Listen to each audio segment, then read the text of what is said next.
hindi pa po lumalamig yung bangkay ng issue ng, in fact, buhay na buhay pa ang issue nitong sa ating budget.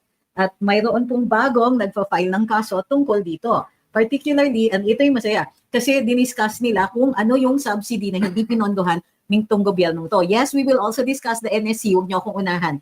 Pero the reason we're discussing this one first is because we're going to define national security. Ano ba ang definition ng national security? Anything that affects the stability of a country. And yes, that includes healthcare. Yes, that includes food security. Yes, that includes the crime rate. All of these pertain to the stability of a country. The stability isn't just on whether or not it has dangers from external factors, but also dangers from within.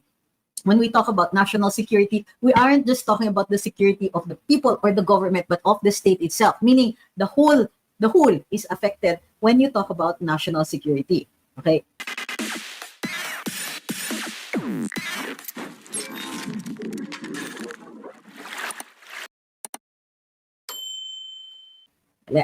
So, pero bago tayo magpatuloy, huwag pong kakalimutan, like, share, follow, and subscribe. So, sabi ni Medical Action Group, mag-file daw po sila ng kaso because they talk about the subsidy. Ang na-zero is the subsidy for those who are, for the payment of premiums. Okay? Sabi nila, the support, MAG and AER challenge PhilHealth to disclose to the public the consequence of loss of membership registration of indirect contributions of direct contributors. Yon. The 2025 budget of PhilHealth is mainly sourced from the contributions of the direct contributors, particularly the working class. Ibig sabihin, instead of acting like an insurance, yung contributions natin, ginagamit daw ng PhilHealth para sa kanilang budget, amounting to 202 billion, does not provide for premiums of the 25.28 million indirect contributors. Who are indirect contributors? Yung mga 4Ps, yung mga ganyan. Senior citizens. Kasi pag senior citizen, libre ka na. I understand. Diyon sa sa PWD ba, ano yung meron? May subsidy bang PhilHealth sa inyo? In addition. Meron kayong PhilHealth benefits, hindi ka nagko-contribute, indirect contributor. Ngayon, nagko-contribute pa. Pero sabi nila, may update, libre na raw ang PWD sa PhilHealth. So, ayun, hindi ko pa alam ko in the works yan. Hindi ko pa na-update yung sa There was a proposal na magiging indirect contributors ang mga PWD. So, yung mga direct contributors tayo, yung mga nagbabayad ng premiums. Yung mga indirect contributors are yon, PWD, senior citizens, 4Ps. So, ang nawala ng subsidy, yon, yung kanilang contributors, which means na mayroong mga hindi mako-cover ng PhilHealth. What happens is nagkakaroon ng diminution o nababawasan yung number of beneficiaries ng PhilHealth. Okay. Now, why are we talking about this instead of yung pinaka-iintay ninyong national security na Executive Order 82 na ginawa ng presidente ngayong araw na ito at in-announce pa, may pahabol pa na balita na statement si E.S. Bersamin. Bakit? Because anything that contributes to the stability of the country is national security. So restlessness among the natives, as we say, yung restlessness of the citizenry is also something that is a factor that affects national security. Okay? So kaya nung ang unang National Security Advisor was Clarita Carlos, lahat ng matters pertaining to stability were things that she could inquire into. So anong ibig sabihin nun? Ibig sabihin, halimbawa, pwede niyang tanungin, kumusta ang agrikultura? Bakit? Kapag ginutom ang taong bayan, it could render the state unstable. Dahil magkaka-rioting, naalala niyo yung Kidapawan? This is a matter that contributes directly to national security. Okay, next. So, huwag niyo akong unahan. Sinabi na we're going to talk about it kulit. Okay. Sabi ni Lai, so happy nakaabot ng live. This time katatapos ko lang ng 4 na past lives, parang past life regression. Diba? So, okay, pero bago rin po tayo magpatuloy, please be on the lookout for those who are calling us. Bakit? They're going to bring up the issue of gutom ng masa. They think na by calling me gutom, that's an insult. But actually, it relates directly to our subject matter for today. The state of agriculture contributes to national security. Bakit? Pag kumakain ng mga tao, hindi likely na magka-rebellion. So these are matters that affect national security? What about yung lack of jobs? Does this affect national security? Yes. What about foreign relations? Does this affect national security? Yes. Okay.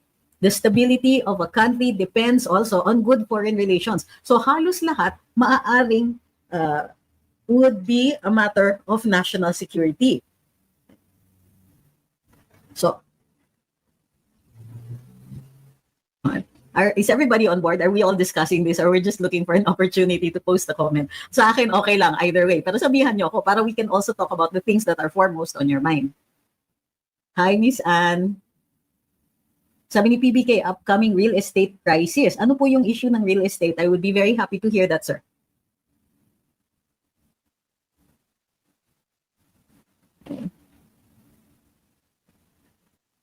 Okay. And this is something that leads up to one very, it may lead to something far more insidious. We're not just talking about yung tinanggal si VP Inday. This is not just about politics. It is about the president's refusal to take on the real problems and allows himself to be played by Congress, by his cousin, and to concentrate only on purely political issues. That is, i.e., who is going to be the next president, how the next elections are going to be affected, and so on. But there are real problems out there na napapaubaya at hindi na pag-uusapan. Matagal na natin sinasabi, issue ng pagkain. Kaya nga po ayaw tumigil yung kanilang mga trolls sa atin. They're trying to make fun of us because they want us to stop talking about the issues of food. Pagkain po ay mahalaga. Pagkain, enough food, and there is stability. Okay? Now, hindi malayo pa yung panahon na nag-riot yung mga Kidapawan farmers, yung mga farmers sa Kidapawan. Dahil nagutom, hindi na po mag-i-issue nagiging, kumbaga, may immediacy po. Kapag hindi ninyo diniscuss o ginawan ng polisiya o tumulong na ibsan ang gutom sa bayan, ito po ay magre-resulta ng mga ganyang gulo. Ito, tama, sabi ni Django. Tapos, meron pa siyang 4 billion na CF. Tumaas ba? Kasi 2 billion lang last year, di ba? Sabi ni CRTV, may face leaking pa ni Almario at Nograles, Kadiri as officials posting on SOCMED. Sige, tama kayo dyan. Gross. Now, mamaya may magtatanong dyan, pwede bang kasuhan? Oo, kasuhan natin sa House Ethics Committee. Hindi syempre tayo mag-aasan masyado, pero sure, why not? Testingin nga natin kung may backbone itong Kongreso sa House Ethics Committee. So,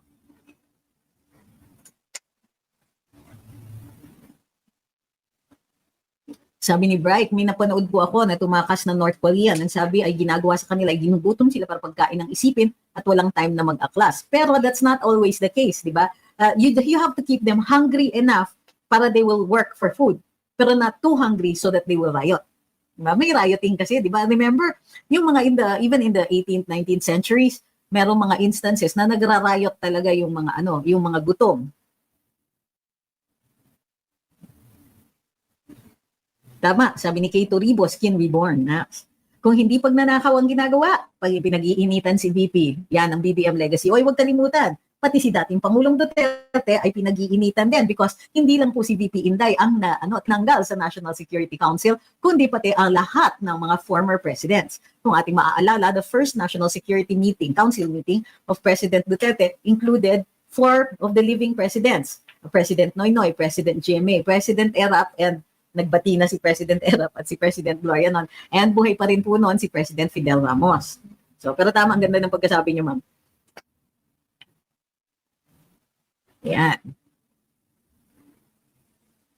So, they nag-convene yun. It was the first time in history that all living presidents were in one place and that they became part of the National Security Council. So, okay, well, that is why the people who are in the National Security Council include the heads of different agencies. National agencies yan. Such as, but not limited to,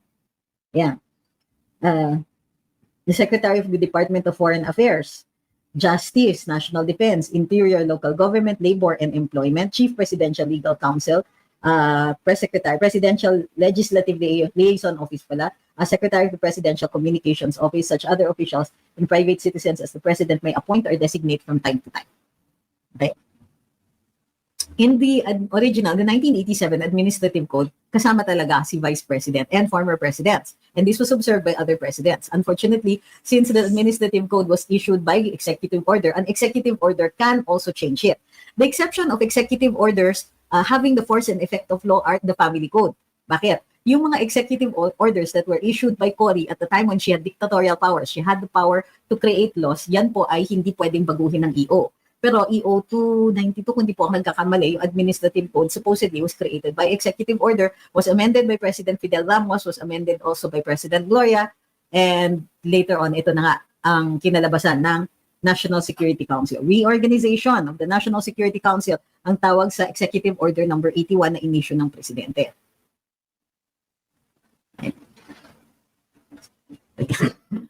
Tsaa muna.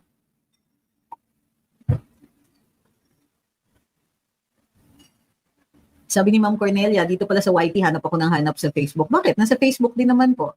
Nasa nasa Luminous ako. At saka dun sa Trixie Cruz Angeles. At saka dun sa, hindi dun sa personal account.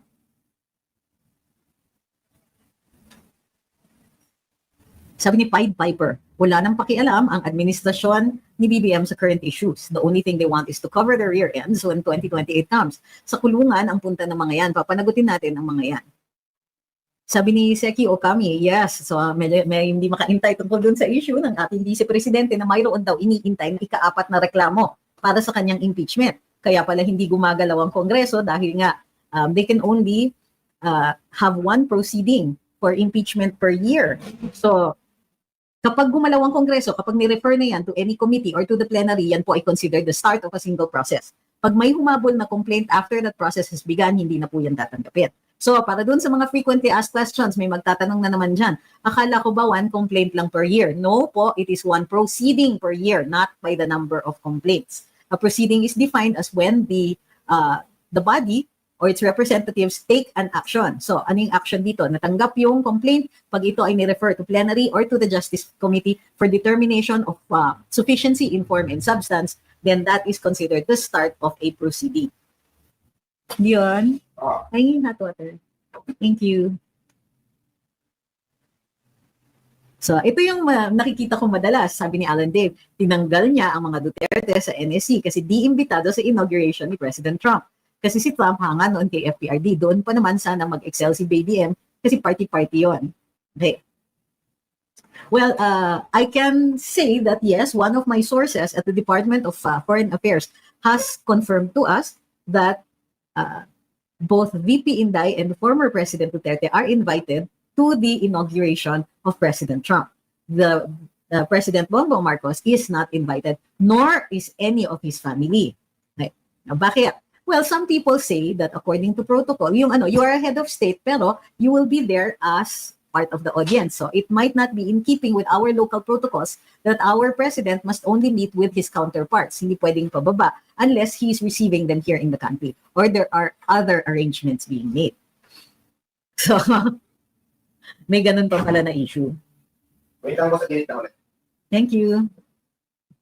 Sabi ni Pobreng Pinoy, all I can think of as motivators, 1, display of weakness, 2, tagging the Dutertes as a security threat, removing access to National Security Council. Well, let's be more specific. What was the purpose of this one? Hindi maliwanag sa umpisa, pero pag tinignan nyo dun sa whereas clauses, nakalagay dun,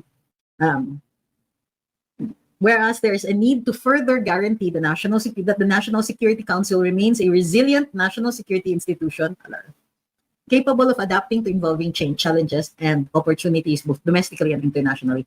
And, whereas there's a need to further guarantee that the NSC ensures that its council members uphold and protect national security and sovereignty. Anong ibig sabihin nun?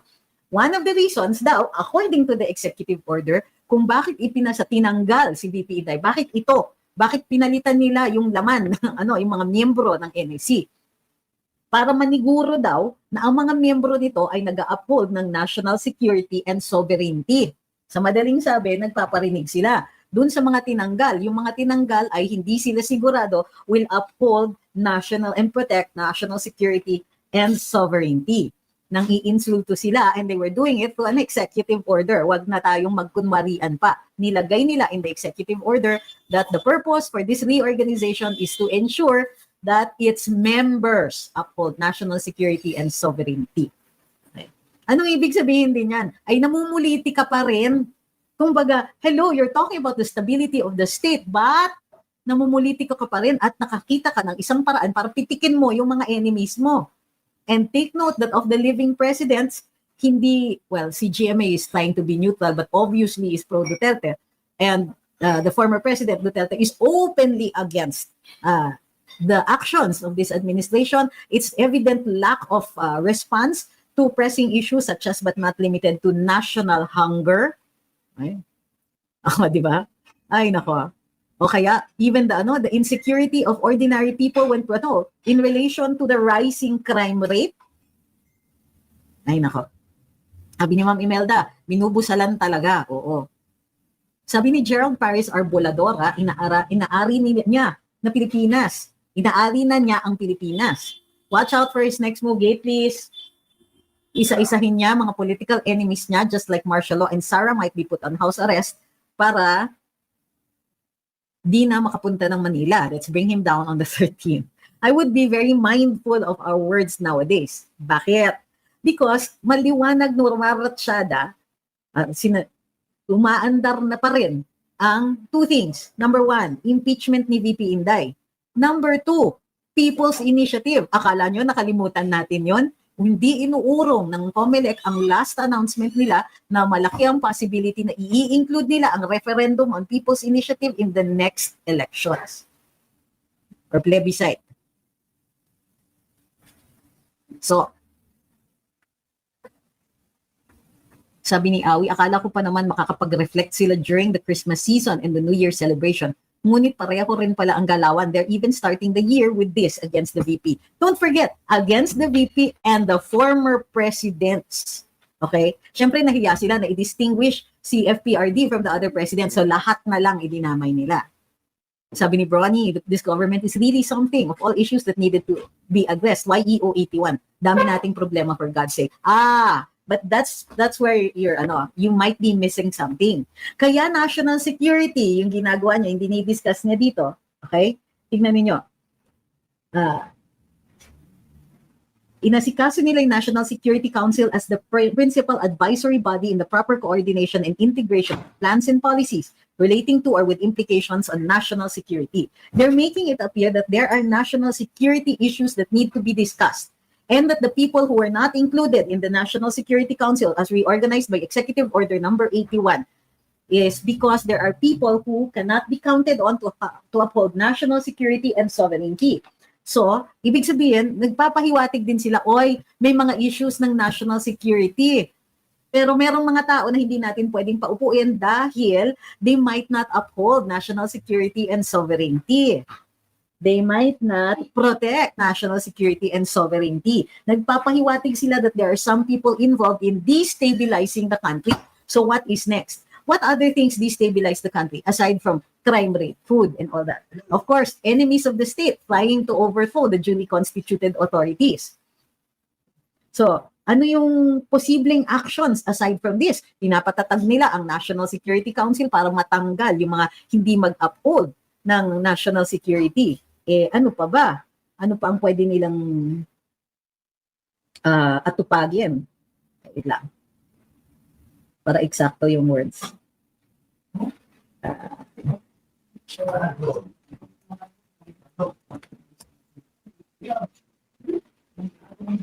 So, pagka may unstable, there are challenges to the duly constituted authorities. What is within the power of the president to declare? Martial law, because there is when there is an invasion or rebellion and public safety requires it. So ang tingin ko dito is may nilalatag sila. So merong impeachment ni VP Inday, which he might use also as a destabilizing factor. Meaning, he is aware that there are people who will be willing to defend the vice president in relation to not only keeping her position but possibly expanding her participation as a public official. Meaning, the president can make these as excuses for destabilization and that the public safety requires that he might declare martial law, that he declare martial law. And what happens when there is martial law? Guess what they did in 1972. Term extensions. Di ba?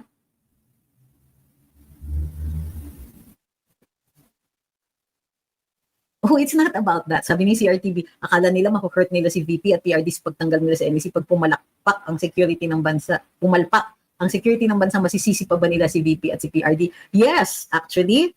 Don't think that they have not seen that. They will blame them for any repercussions on national security.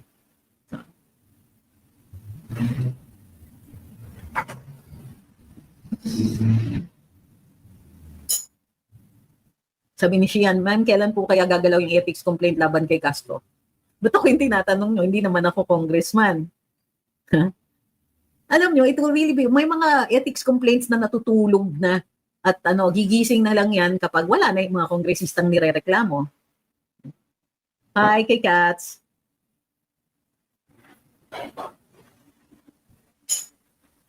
Okay. Ildefonso Valmoria says Danilo Garcia. Ay, sino ba yung Danilo Garcia? Hindi ko yata nakita yun. No, why will they attend? Sabi ni Awi, I wonder if VP and FPRD will attend. I hope they do. They're no longer members of the National Security Council based on Executive Order number 81. Bakit attend ng, you mean the rally? Ano ba? Isa-isa lang yung topic. Grabe kayo.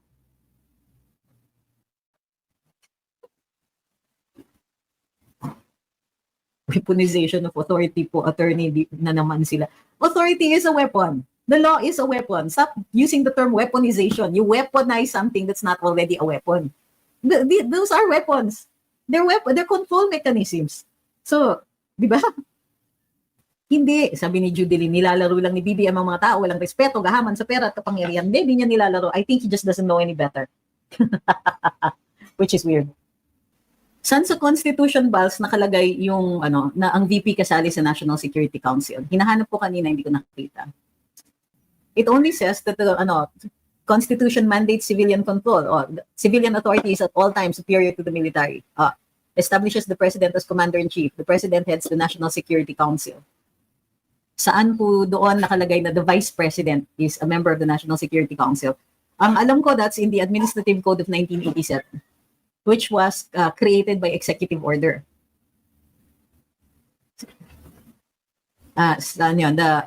But the very first National Security Council was created in 1950 by the Quirino administration. So nasan po? Anong article number po at saka section? So nasaan? For your benefit and for your sake, I will look for it. Pero alam ko wala yan doon. The President shall be the Commander-in-Chief of the all armed forces of the Philippines, and whenever it becomes necessary, may call out such armed forces to prevent or suppress lawless violence, invasion, or rebellion. Wala po. Saan po ninyo nakita na it is in the Constitution? Pakisabi lang. Josephine Clara says, because to them, VP Sara is a security threat to their desire to stay in power too. Sabi ni Ma'am Marie, sobrang paranoid ng B na government na ito. Lahat gagawin para manggipit. O baka naman paghahanda ito dahil sa gaganaping INC rally.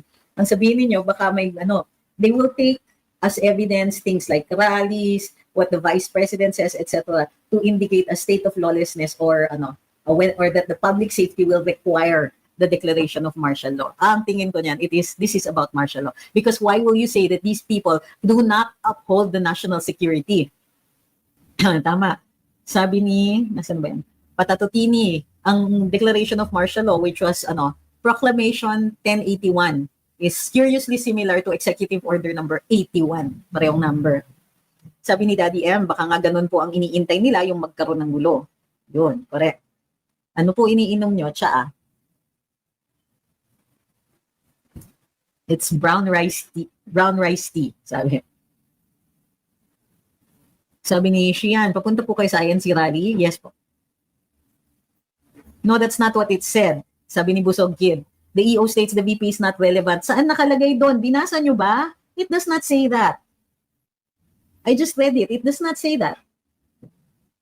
What it says is that there is a need to further guarantee that the NSC remains a resilient national security institution capable of adapting to evolving challenges and to ensure that its council members uphold and protect national security and sovereignty, thereby fostering an environment conducive to effective governance and stability. It did not say, quote, not relevant. Wala pong ganun.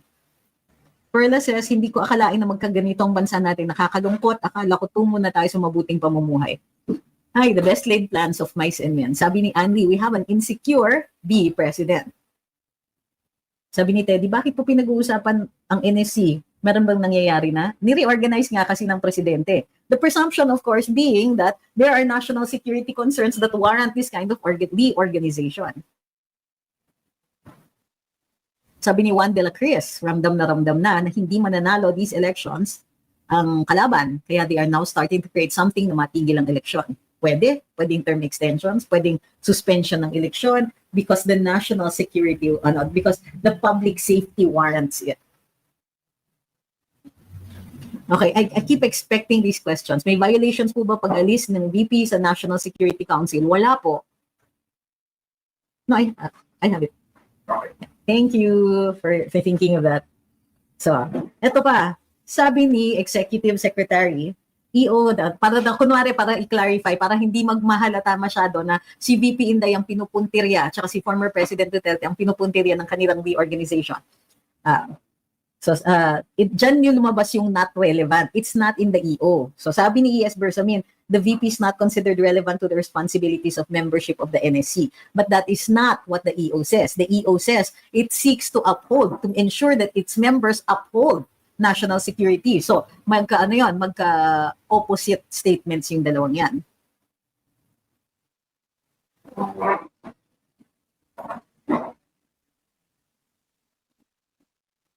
Sabi ni Shian, may nakikita po ba kayo ng impeachable offense laban kay BBM? Ang nakikita ko is everybody is looking for something against the president nowadays. Marami po akong nakikita. Pero whether or not there is evidence, medyo malabo yun. If the evidence is something that will be persuasive in an impeachment proceeding, is a different thing altogether.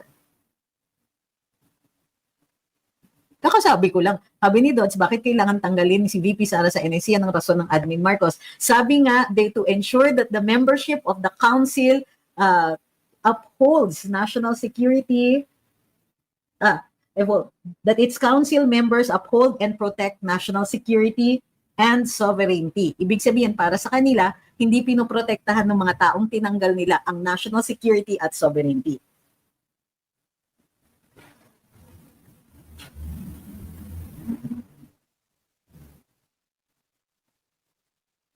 Sabi ni, your game is a scam. Is this EO a setup move to surprise us on a possible martial law? Actually, possible. I'm not saying it's something for sure. Pero when the president himself hints at the possibility that there are people who do not want the country, do not want to uphold national security or protect national sovereignty, he is hinting at some kind of brewing action.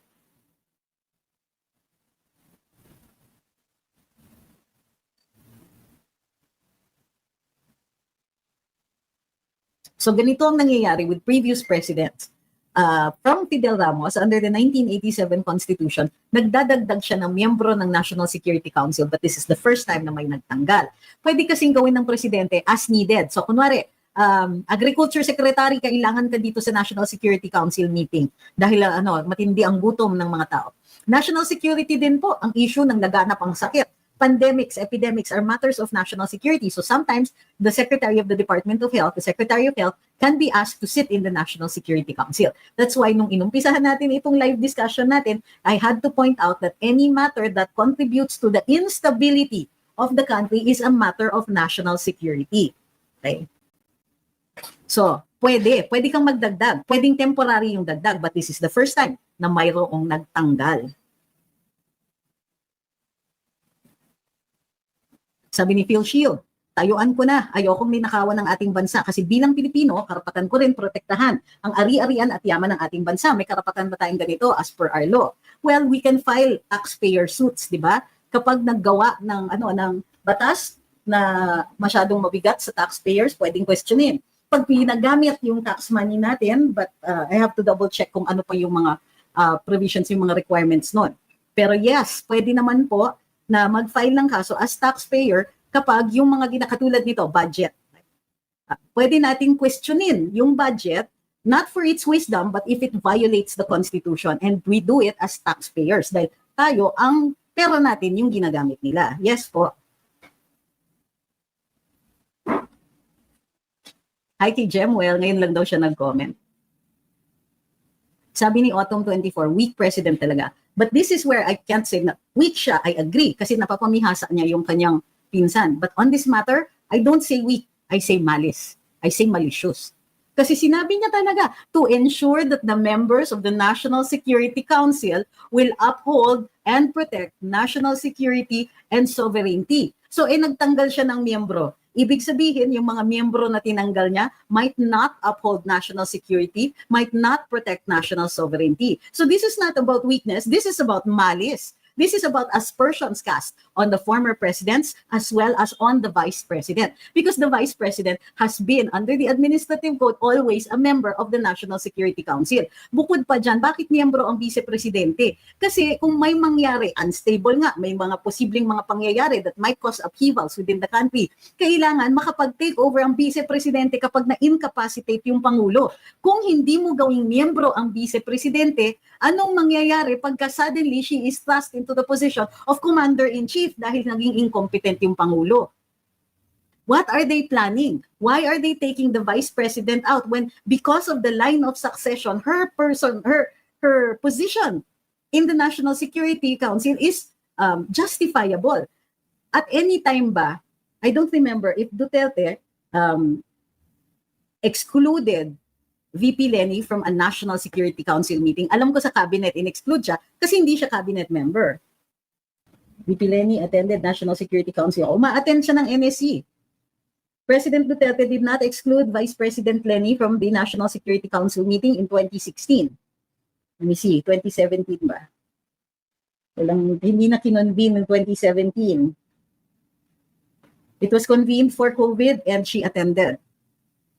Sabi ni Jonas, what if naalis sa pwesto o inatake o wag naman sana na basta may mangyari? Paano po yung EO na inalis si VP mag-override na yan? Alam nyo, pag naging incompetent ang Pangulo, the Vice President will be the President and the President is the head of the National Security Council. So wag niyo pong iisipin yan. Kasi she becomes the President, automatic by operation of law. What if may valid impeachable offense si PBBM pero walang support from Congress? Hindi po matutuloy. Perlito said, attorney option nila this midterm election yung NSC. Pag ang resulta sa midterm elections, hindi pabor sa kanila ang may public clamor na impeachment para kay Jr. Is this EO81? Can this be questioned in the Supreme Court by VP Inday or someone who is well known? On what grounds? Kasi the president can add, and although this is the first time na nagtanggal siya, yes, it can actually be questioned, but my we will have to justify that the membership of the vice president is necessary.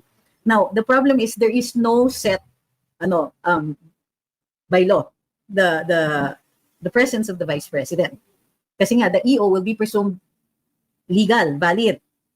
Kailangan makahanap ka ng batas na nilalabag nila by removing the VP from the National Security Council.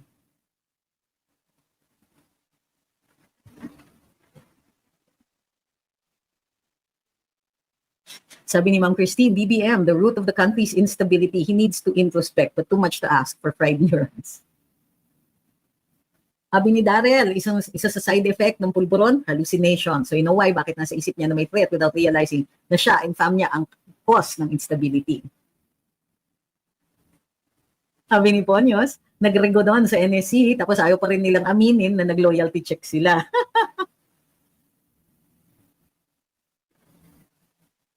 Andre Nino says, hindi pa ba yun impeachable offense? Sa kabila ng pagsisinungaling ni BBM, wala daw armas na ipinasok sa KOJC, flood control projects, no lavish na not giving DepEd. Ito yung mga grounds for impeachment po, ha? Of course, the usual betrayal of public trust.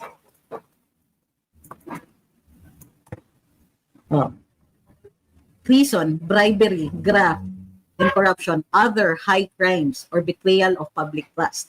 So, ang ibig sabihin yan is that, okay, yung mga naka-enumerate na ganito, dapat nasa level ng high crimes. Kaya sinabi, di ba, treason, bribery, graft, and corruption, and other high crimes. Because these are high crimes. Treason, bribery, graft, and corruption.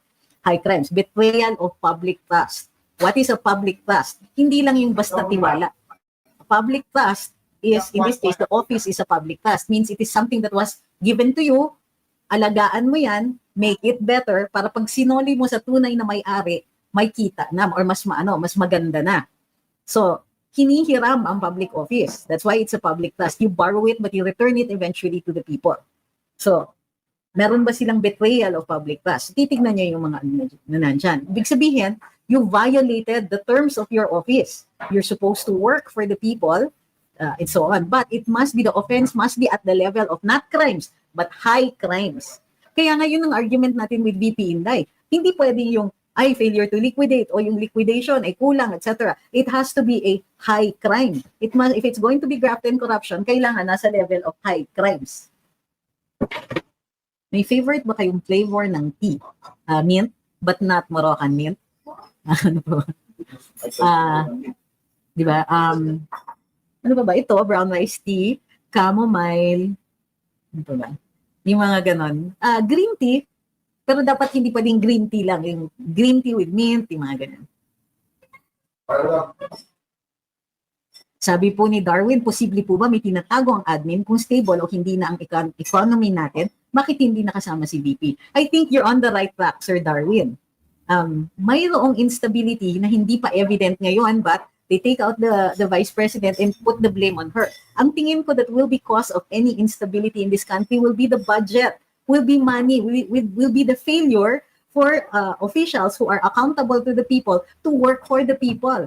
Ang nangyayari is there is this impression na ang paggamit ng pondo ng bayan ay para dun sa mga pamumulitika nila for perpetuation of power to win elections. It's all about them. It's all about buying loyalties and so on. Walang para sa tao.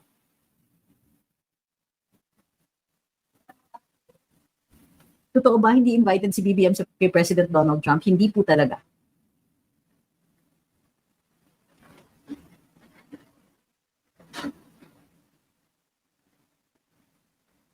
Sabi ni Patatotini, apparently scrambling for answers to VP Sara's request for an explanation on why she was being left out of the NSCEO 81 seems to be the convenient excuse.